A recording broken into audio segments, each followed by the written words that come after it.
Hey there everybody, and welcome back to Sasquatch Speaks. This is Sasquatch, otherwise known as Gavisas. Welcome you all once again to this dark little corner of the internet, which we do all so affectionately refer to as ours. On today's episode, I would like to talk about something I've noticed in myself in these videos and just in my normal conversation, and something which I believe most people are similarly afflicted by. Perhaps it's not a malignant thing, but perhaps just something that's rote and perhaps just a little bit boring in terms of conversation. To wit, you may have noticed, if you've been listening to this show for any length of time, or even just any of my videos in general, or viewed my or listened to me speak while on the Triple Cart podcast. Again, links in the description to that down below. But if you have ever partaken in any of those forms of media or paths by which you might listen to my thoughts, opinions, ideas, and or just regular conversation, you may have noticed that I have a certain affinity for certain phrases or just... it's kind of like a nervous tic, so to speak. When most people speak, or it's... Well, people with mental problems have more of a physical tic. Like certain people with Tourette's tend to blink very rapidly, which is a very mild form of it. And larger forms, it becomes much more pronounced and, well, difficult to control. But I don't think I have Tourette's. That'd be kind of a weird thing. Might explain some of the weird topics that come out of me, but that, who knows. Usually, what happens is I'll talk myself into a corner, and I don't really know how to get out of it. And one of the things that I will frequently say is just, well, anyway, and just move on from there and just try to cover up my gaffe or my bluff into trying to sound smarter than I am, which is usually pretty often because I'm not all that intelligent. That's another one. That's probably the most common one, which is sort of universal to all human beings. And when you take a speech class, they specifically tell you to try and avoid umming and saying And I do my best. I don't think I say it overly often. I've listened back to a couple of them and like, man, I said that like 30 times. But in a 20-minute episode, it's not that bad, I don't think. You all would probably be better judges of that than me. But the point here is that all of us have some sort of a little verbal tic. I mean, or things that are taken out of context to mean other things. Private jokes, even, so to speak. Like with me, I don't feel the love. It originated one night when we were playing Monster Hunter with Judgemagister, and we started singing "Can You Feel the Love Tonight" while we were doing the Rathian and Rathalos quest. And, it was a joke. They were there, and they were shooting fireballs at each other, and it was funny saying, "Can you feel the love tonight?" And then one of them hit me, and I was like, oh, I don't feel the love. And somehow or another, that stuck in my head, and it's been coming out of me ever since.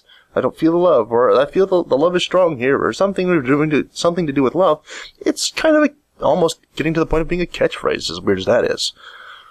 And I find it interesting how some of these things pop up. Like, I mean, obviously that's one of the most prominent, but there's also sub ones, like when I will say and things and stuff like that. Just, I run out of descriptors for it, for whatever the topic is that I'm speaking, and I'll just throw that in. And it's just, things and stuff, yes. I don't even know where I heard that, or if I came up with it on my own. I think I heard it someplace, but I don't know where. And I find it interesting that when people are speaking, or when they listen to other people who are very charismatic or have just that right tone of voice, or they listen to a certain person for a great length of time for over many different subjects and occasions, people tend to pick up those same or verbal tics and cues, which is not always usually it's just kind of a benign thing. You don't really think too much about it. It's like, oh, okay, well, I guess I picked that up from this other person. But I noticed something which was kind of interesting, and I'm not going to pass any names along or name anybody, but okay, well, I will name the person that I got it from. So, I have a certain cadence with which I try to speak. There's a certain pace at which I try to pronounce my words. There's a certain manner in which I try to, convey my thoughts and ideas. I have picked this up from a YouTuber who I watch and listen to quite frequently. He is, in fact, my favorite YouTuber. If someone said, okay, well, you have to pick one, I'm sorry, Stoic and Lieke and everyone else who I am close personal friends with, I'm picking this guy because he's just that talented. His name is LeftyOX on YouTube. On Twitter, he's Lefty643.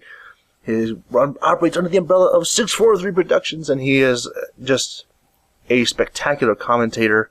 He has just that right, perfect voice, and I try and emulate him as much as possible. Even this show you're watching right now is largely ripped off from his programming called The Lefty Show, which I do highly recommend that people go and watch. I'll put a link in the description. Fine, I'll do it. I've done it before, but I'll do it again.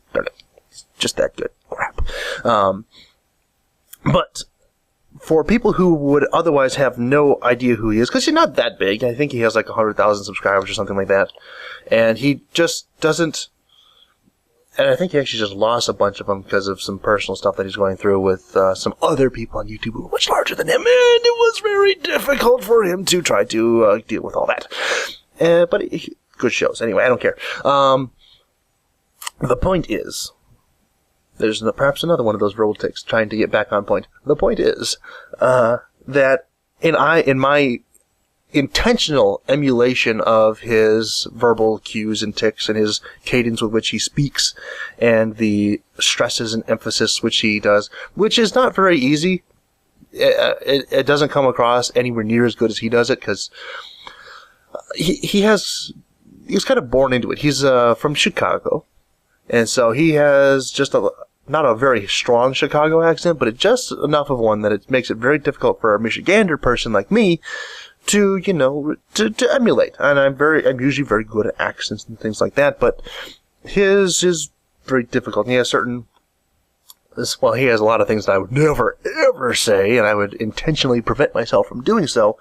But he says enough things that I find either amusing or interesting that I do my level-headed best to emulate that. I mean, he's a good speaking role model. He has sort of the words thing down.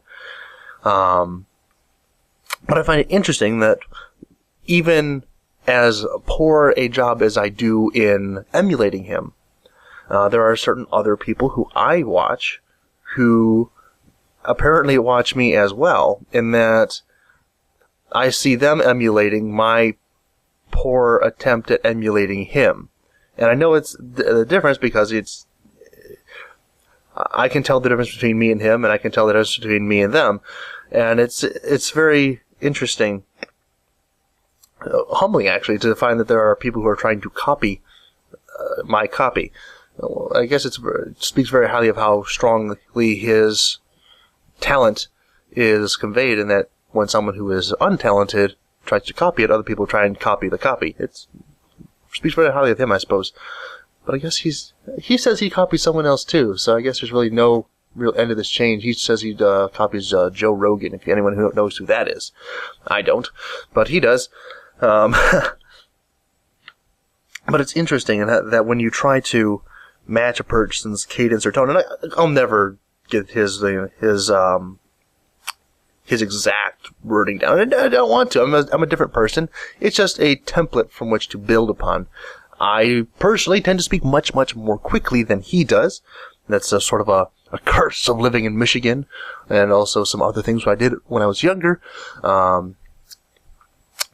What sort of led to my incredibly fast rate of speech, which I do ever so strenuously attempt to slow down, and it usually does not work at all. Anyway, not really the point.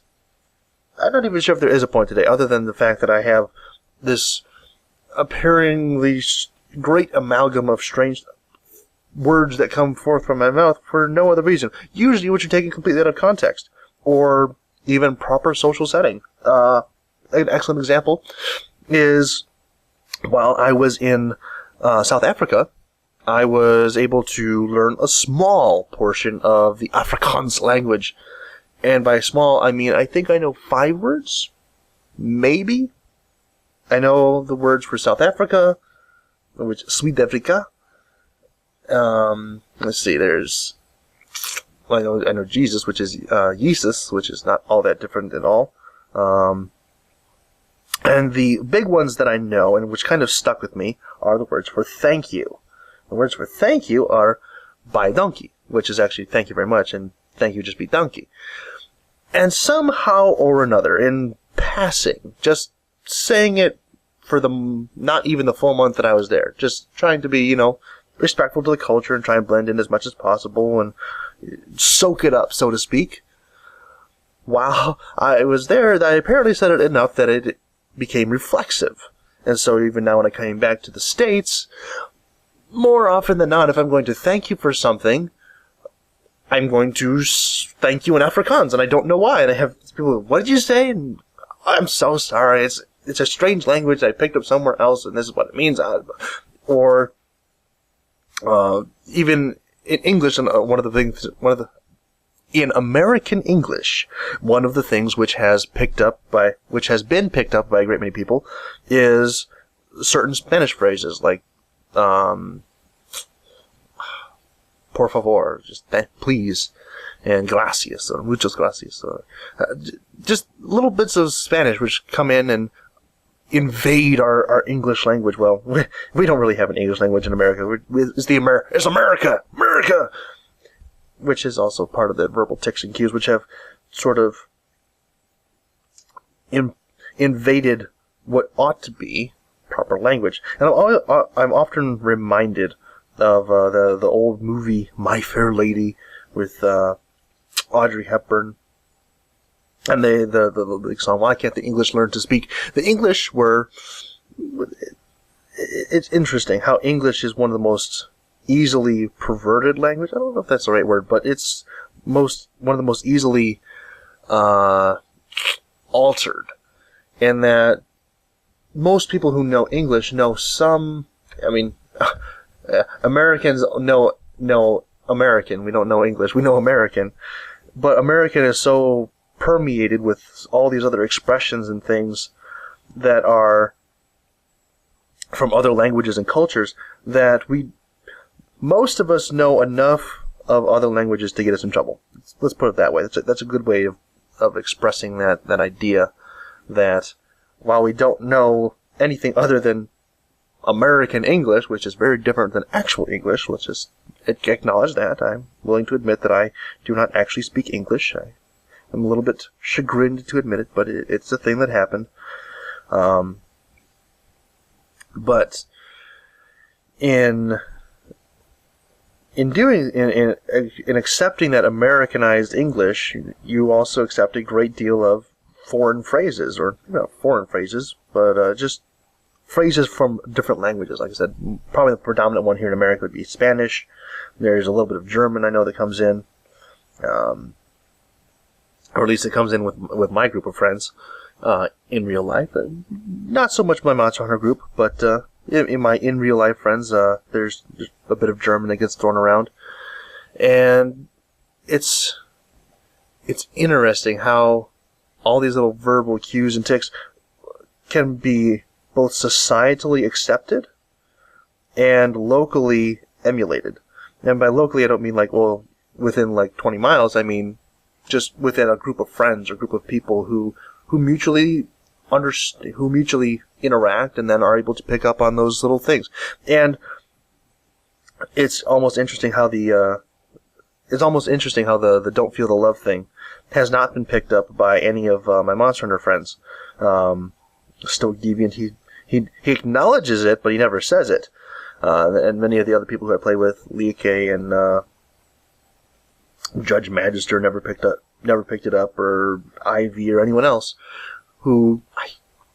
Man, I'm going to have like the longest list of links to other people's channels in my description down below. I don't even know why I bothered. Why do I mention anybody? Just talk about me. Just talk about me. Makes so much work for myself. Anyway, moving on, trying to avoid digging myself a further workhole. Actually, Lieke and Stoic are already, Lieke. I'll get that pronunciation right. Lieke and Stoic are already in the description down below, so I don't have that much extra work to do. But, it is very interesting how some things are picked up and others are not, and some of the things which are not picked up are still mutually understood. Like I said, with the I don't feel the love. The love, I don't feel it! Oh, the love is gone! Even in those, people, it's a non sequitur that has somehow been understood to mean multiple different things at different times, and it's interesting how people can understand that without actually picking it up and using it themselves. Which, I don't mind if people use it, and actually kind of encourage it, and get a following going, get a group of people who all just don't feel the love. I don't know. I'm probably talking too much, being a little bit too egotistical in all of this. But let's throw a question out there for today. Do you have any sort of verbal tics or cues that you have either consciously or unconsciously added to your regular vocabulary? Or is there someone whose verbal and speaking style is auditorially pleasing to you who you try to emulate? Like I said, for me, it's Lefty643 or LeftyOX on YouTube. He has just nailed it. If he ever starts doing something with terrestrial programming, like sportscasting or anything like that, I am moving to where he is just so I can hear him more frequently. He's just perfect. By my estimation, my standards. I understand that everyone has different opinions, but per me, he's just about the best you're ever going to find. Don't always agree with what he has to say, but in terms of his vocal style and his auditorial projections, he's got it down. Anyway, I think that's where I'll leave it today. I hope you all enjoyed. If you did enjoy, like me down below. It'd be very much appreciated. Also, remember to leave that comment. Let me know what your verbal cues and tics are, who you try to emulate in your speech patterns. Where do you think you picked up some of the strange things that you say? I'd love to hear any of it. Of course, if you did not enjoy, please leave a dislike rating and a nasty comment, and perhaps some of those verbal cues and tics which are of a more negative and demeaning sort in the comments down below. I thank you all once again for watching. I hope you did enjoy. I hope you found something enlightening, perhaps, or maybe just, interesting. Yeah, that was a cool thought. Let's move on with this. Just ignore it, move on with our day. Whatever. Anyway, I will see you all next time. Goodbye.